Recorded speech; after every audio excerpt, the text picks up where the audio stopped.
This is the summary of the Becoming More book by Dianna Kokoszka. If you haven't heard of this, and it won some big awards for being a really ADHD friendly book. And you'll see there are charts in here. It's about rewiring our thinking. Diana herself has talked about having ADHD, and it's a really cool book on mindset that I think works for our brain. So, what I'm going to do today is show you some of the charts and kind of summarize some of the concepts of it. And you can, you know, take the concepts and do that. You can go check the book out from a library or purchase it. You can look up the summary online. She also has a lot of really cool stuff that she does for free. Let me get the website. So, like, she does a free call that you can jump onto as well. That's really helpful, and it's about mindset. So, if you're just needing, like a boost right now, it can be a really good idea to plug in if you want to. Who here has taken the class Bold before or has heard of Bold? Anybody heard of that before? If you have not heard of it, this was a class that she developed, and it was primarily within Keller Williams Realty, because that's my background, right? But any brokerage or industry is welcome on here. And so some of the concepts are in here, and now Bold has kind of changed. They pulled out some of the mindset stuff, so it was really cool to read this because it was nostalgic for me because it had some of that stuff in there. So she wrote that, and then she wrote this book, and so you'll see some of the themes in there. And so to summarize this a bit, it's really about, and I think this is so good as ADHDers. It's not about fixing yourself. It's like personal growth is not about fixing yourself. It's about expanding your awareness and your alignment. And so with ADHD, right, we've got 20,000 negative messages about our behavior by the age of 8 years old, right? And so it's easier for us to think, even though we know that's not true, that something might be wrong with us, right? We might be missing something, or why did I forget this and those things? And so I thought this was a really cool take about it's not like you got to change yourself, you got to fix yourself. It's just expanding your awareness of the words you're using, of the energy of what you're focusing on, your intentionality, and whether you're in alignment with what you want. And that's where change comes from, not that there's something inherently wrong with us. And then the core, so these are like the three core premises. And then the next one is most people operate from unconscious patterns, not intentional choice. So a lot of our lives are patterns and they're unconscious, and we don't know that until we pack them. So then the book itself, Becoming More, is about becoming more conscious, more intentional, and less conditioned. So we have a little bit of choice over some of this conditioning. So the first part we talk about identity and conditioning, and these are all concepts that aren't, you know, are just packaged in a really great way. With this is like first of the identity and conditioning, because if you know Diana, she's like a science nerd, always learning, always interviewing people. So personality is largely shaped by our early environment, our attachment experiences, some of our past emotional wounds, and then obviously the environmental, right? Because you've got nature and you have the environment, and then you have the biology. So our early environment, our attachment, and that a lot of the traits, some of the traits that we might think, oh, this is just who I am, might be coping mechanisms or protection strategies. If you don't like them, if they don't feel good, if they don't feel in alignment with you, that's an indication that it might be a coping mechanism. So, for example, anybody here a people pleaser? Right? I'm not the only one, right? So, if you're a people pleaser, at some point that helped you. You developed that, whether that was the environment you were in, you know, with your parents or whatever, the school, people pleasing, you did that. And then when we get into the business world or real estate or entrepreneur, being a people pleaser doesn't always serve us, right? Sometimes we need to stand up for ourselves or our commission, or we need to set boundaries about our personal time, things like that. And so if you're seeing a disconnect and maybe you want to be stronger, but you don't know how, or you're scared of losing clients or getting rejected, when you have a pain point like that that doesn't quite feel in alignment with you, that it could be an indication that it's maybe a little bit more of a coping mechanism or a protection strategy. Doesn't mean you're going to turn into a jerk if you unpack that. It might mean if you're a big people pleaser, you also have a lot of empathy to really care. You're going to have a little bit more control over when you lean into that or not, versus it being your one speed, if that makes sense. So I've definitely a people pleaser. I've done a lot of work on it. I pulled that back a lot, and I still love the people in my life really hard, you know? and I want to please them because I want them to be happy and I care about them. And I have an awareness of what's too much, what's maybe abandoning myself, and what's like dysfunctional, but I haven't lost that essence of care, if that makes sense. So some other examples of things that you might think are just who you are, but maybe lean a little bit into the coping is overthinking. So that can be our like overthinking a lot, ruminating, could just be chemical, right? It could be ADHD, but it also might be attempt to predict pain so we can protect ourselves or to give a sense of control, maybe because we had a lot of uncertainty growing up or something didn't feel safe, or we felt rejected. Yeah, people pleasing could be fear of rejection, emotional withdrawal or shutting down when you get close. It could be a fear of vulnerability. I mean, there's all kinds of stuff. So really, if it doesn't feel good, if it's limiting connection, if it's limiting your goals, if it's harming you, or if it doesn't feel in alignment, it could be, something from that. And that's kind of what this book is about. So again, it doesn't start with do action right away, more like recognition. So practicing when your emotional triggers come up, what are some patterns that might happening, questioning automatic thoughts, like, is this really true?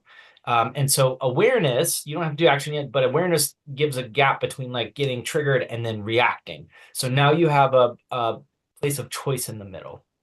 So, for example, this is a conversation today. Let's say you're really sensitive to noise. This is a conversation I had earlier on a coaching call. You're really sensitive to noise, and you don't know that you have that sensitivity.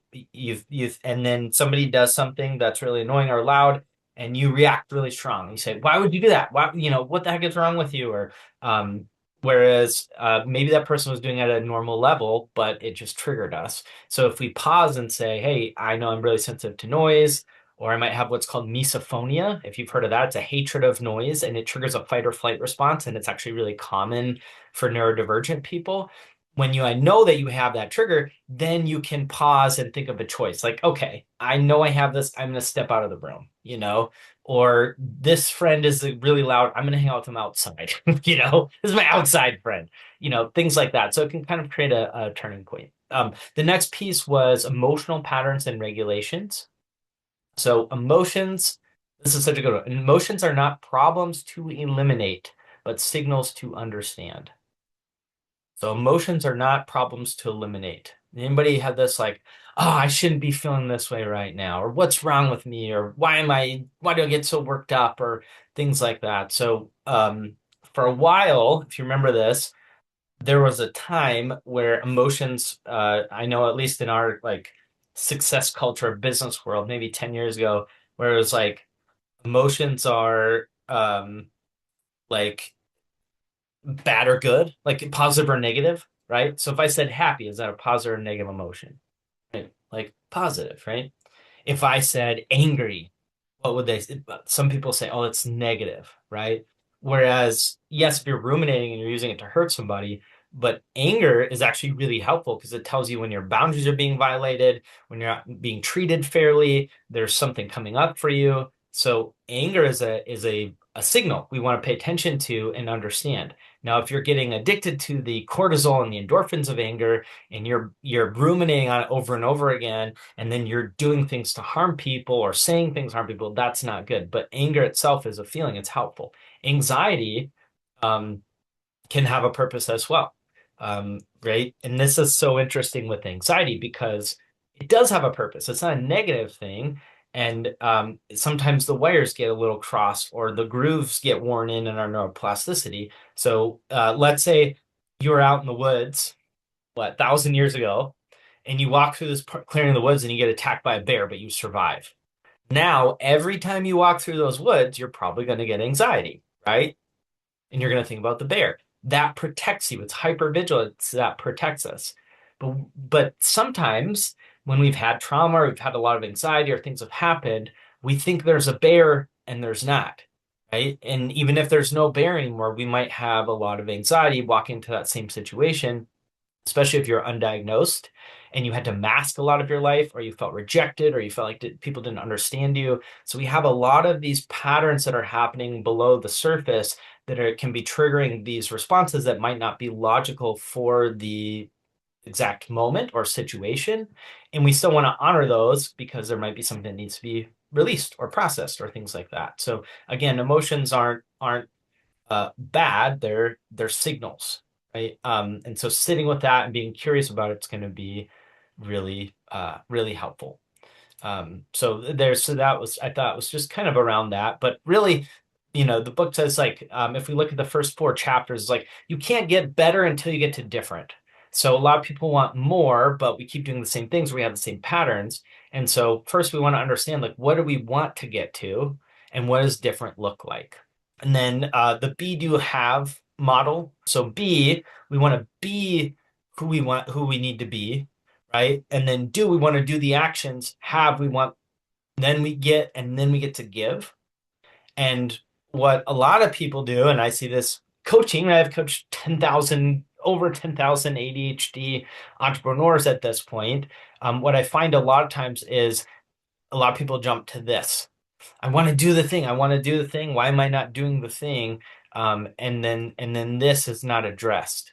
Like, who do you have to be to do that? How do we regulate your nervous system to be able to take the action?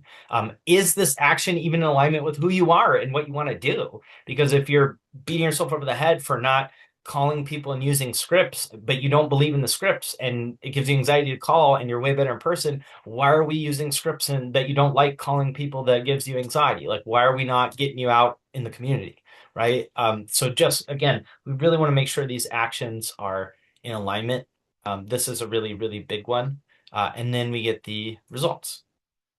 Then also the current story, like the story of our life now. So our life is shaped by the story we believe about ourselves, right? We believe. So what is that story about yourself? And this is such an interesting one.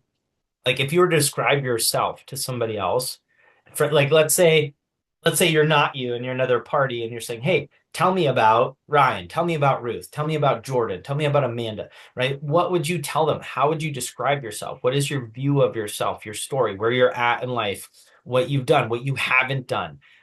My guess would be that there's some people on the call that would have a much more negative skew about yourself than if you described anybody else on this call that you knew.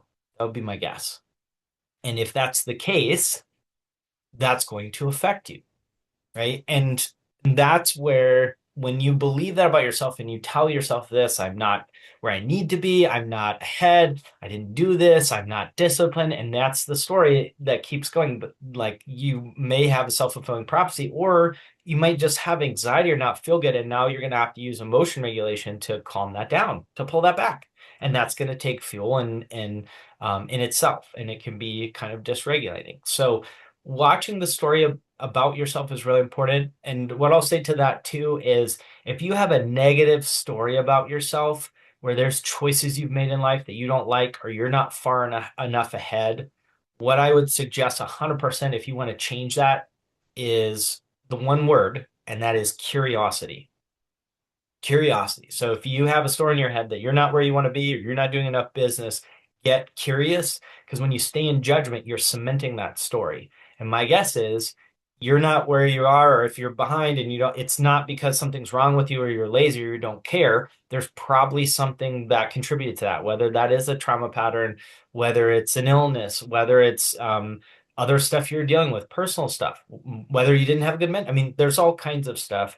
So it's not an excuse, it's an explanation, but that can help untwist some of the negative stuff, because if you just slap a positive thing on there that you don't believe, sometimes that's harder, right? So an example of that would be, you know, let's say you don't have the sales you want this year, you know, and if you're like, I'm a great salesperson, I'm great at lead gen, I love lead gen, but you hate lead gen, or like, I love calling people, and you're trying to convince yourself that, but you really don't, it's not true, it's probably not going to be something you say to yourself long term, because it just doesn't feel authentic.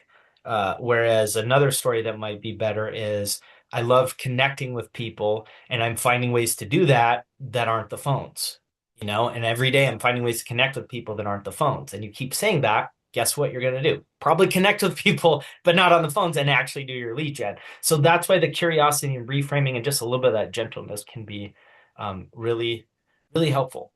Um, so, and then she talks about thoughts. our brain runs repetitive thought patterns. They're like narratives on repeat. And these thoughts can shape emotions, drive actions, reinforce identity. They can give us dopamine. So, does anybody here feel like they have a lot of negative thoughts? They ruminate, like too many negative thoughts, or they just, it's like, why am I thinking about this?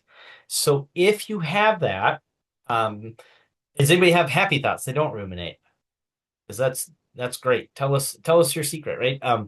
But I know some people have more negative than others. We can get addicted to negative thoughts. So what I mean by that is when you have a thought, thoughts can create feelings, right? You have a thought and you keep repeating that thought over and over again. Thoughts, it could make us feel like, oh my gosh, it could release endorphins or cortisol or stress hormones, or it could release dopamine, the happy chemical, the positive chemical. When we have a compelling thought with an ADHD brain, because we have an interest-based nervous system, when it's interesting and compelling, or urgent, we're going to jump to it. Our brain's it's going to give us dopamine. When we have a compelling thought, we're going to jump to it. Well, like negative thoughts or scary thoughts are a lot more compelling than boring thoughts. So if it's like, oh my gosh, the world's falling apart. I mean, there is a lot going on. I'm not going to deny that. But if it's like, oh my gosh, I don't know if my house is going to be standing tomorrow, or I don't have any friends, or I'm never going to make enough money, or all these really negative stuff, what happens is the body produces cortisol and endorphins, right? And it does give you dopamine when you have negative thoughts. And it gives you dopamine. And if the brain is starving for dopamine, which it can be with ADHD, it reinforces that pattern until you kind of work with your nervous system and feed it some different thoughts. So if you have a lot of negative thoughts, it's okay. And it might be that you need something stimulating, like if you've ever gone for a walk and all of a sudden you feel better, the brain's like, oh, thanks. Okay, we'll get our dopamine from here now instead of like ruminating because it's almost stimming for you. It's kind of wild. It's almost stimming for you. So we can get kind of addicted to negative thoughts sometimes as well. It's really, really fascinating. But our thoughts can create emotions, which can also create neurochemicals. So it's really, really interesting. And so when we, say these over again, they can kind of affirm that. And so I want to show you a couple things from her book. I took pictures of these, and we've been doing like a book club and going more in detail in this in our monthly membership like community, which I'll put that in the chat again if you're interested in that. And we have a lot of people on the call here who are in that, which is really cool. But I want to show you a couple of the charts that we had discussions around these, which was pretty cool. So here's one on limiting versus liberating perspectives. So a limiting perspective is going to be all about self. It's going to be narrow. It's problem focused. So think of this as you're focused on what you don't want, not what you do want, right? So it's about you. It's very narrow. It's focused on what you don't want. You've got low self-esteem and you're talking to yourself negatively. And this can happen when you're depressed. It doesn't mean you're selfish. It can almost be like or just a response. It's like, oh my gosh, I gotta think about myself. So that's a limiting perspective versus instead of thinking about ourselves, we're serving others, you know? And so how do I help people? How do I serve others? Instead of narrow, it's open. We're open to new ideas. We're open to options. Instead of problem focus, we're creating our desire, and we know what our desire is. So this is something as well that can be really helpful is putting out there like, what do you want? So if you're in a spot right now in life and you don't like where you're at, or you feel stuck, or it feels really hard, one of the best things you can do, besides getting support and resources and therapy and stuff like that, but something you can do literally right now that's not going to take a lot, is think about what you do want. So instead of, I don't like that this is happening, I don't like this, I don't like where my life is like, which it's okay to acknowledge it. It's like, what do I want it to look like? I don't like my relationship. What would you like your relationship to look like? Because all of a sudden now we're focusing on what we do want, and it's easier to get there. So kind of like, has anybody ever like driven a car on kind of narrow, twisty roads before? Some more narrow roads or twisty roads, especially I live in the mountains and we have that. And a therapist taught me this because I love therapy. I'm in therapy still for sure.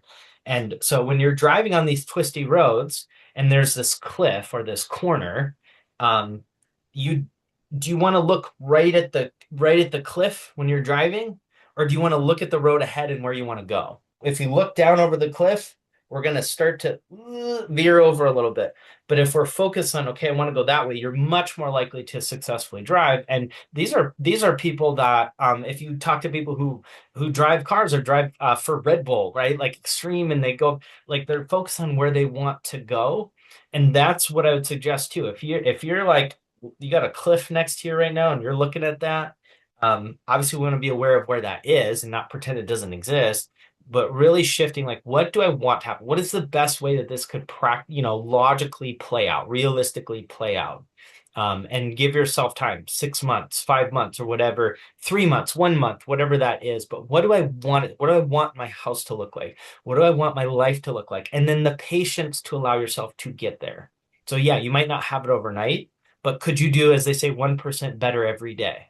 If you do 1% better every day in 100 days, you're going to be 100% better, right? So 1%. So figure out what you do want, where you do want to go, and just go for 1% better every day, 1% better at lead gen, 1% better at time blocking or being intentional with your time. And that can really turn stuff around in a very big way without spending any money if you're not able to, right? And then instead of low self-esteem, confidence, which again, we're talking about what this is again, focusing on what you do want. What are the things that you are good at? What do you like about yourself? And if you have trouble, ask other people in your life, what's good about me? What do you like? How would you describe me? And then again, negative talk versus focusing on the positive.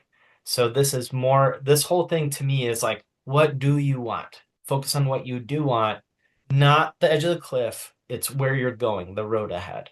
So that I thought this was a really great one to share on here. So this was limiting versus liberating energy.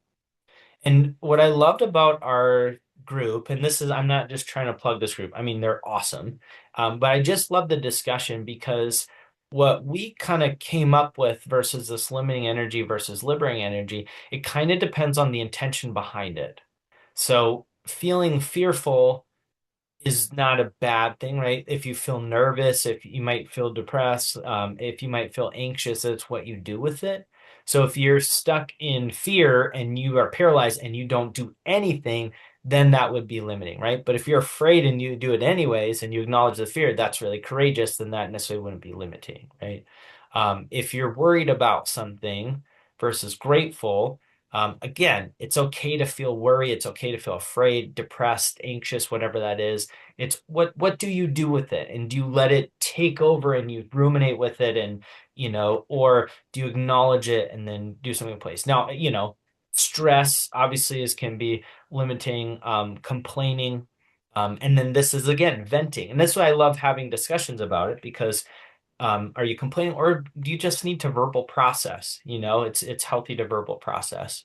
If you're having self-doubt, creativity. So thanks so much for coming. Thanks for my book review of this. I thought it was really cool. Thanks for letting me share. And have a wonderful, beautiful, beautiful day.